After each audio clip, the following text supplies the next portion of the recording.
मध्य प्रदेश, राजस्थान समेत 5 राज्यों के विधानसभा चुनाव की तैयारियों के बीच यह सुगबुगाहट भी शुरू हो गई है कि केंद्र में सत्तारूढ़ नरेंद्र मोदी सरकार समय से पहले यानी 2023 के अंत में लोकसभा चुनाव करा सकती है। हालांकि सरकार की तरफ से कोई आधिकारिक बयान इस संबंध में नहीं आया है, लेकिन विपक्ष के नेता एक से ज्यादा बार इस तरह की घोषणाएं कर चुके हैं। यदि ऐसा होता है तो विधानसभा चुनावों के साथ ही लोकसभा चुनाव कराए जा सकते हैं।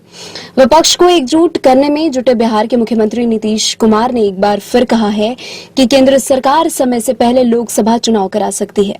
ये चुनाव 7 से 8 महीने पहले कराए जा सकते हैं। नीतीश ने अपने गठबंधन से जुड़े दलों से यह भी कहा है कि सरकार से मुकाबला करने के लिए सबको एकजुट रहने की जरूरत है। दरअसल माना जा रहा है कि प्रधानमंत्री नरेंद्र मोदी का आभा मंडल तुलनात्मक रूप से कमजोर हुआ है। पिछले दिनों एक सर्वे में भाजपा और एनडीए की सीटें पिछले लोकसभा चुनाव की तुलना में कम बताई गई थी। इसे नरेंद्र मोदी की घटती लोकप्रियता से जोड़कर देखा जा रहा है।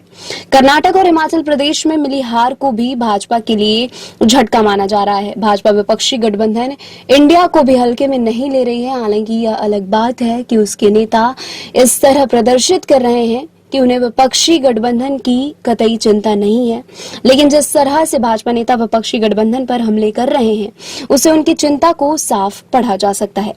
इस बीच बंगाल की मुख्यमंत्री ममता बनर्जी ने भी इन अटकलों को और तूल दे दिया है।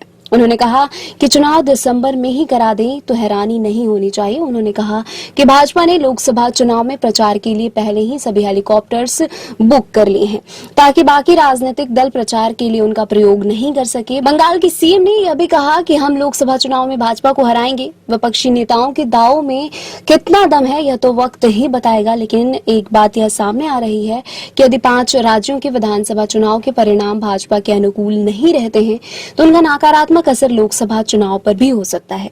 ऐसे में भाजपा विधानसभा चुनाव के साथ ही लोकसभा चुनाव करा दे तो आश्चर्य की कोई बात नहीं है।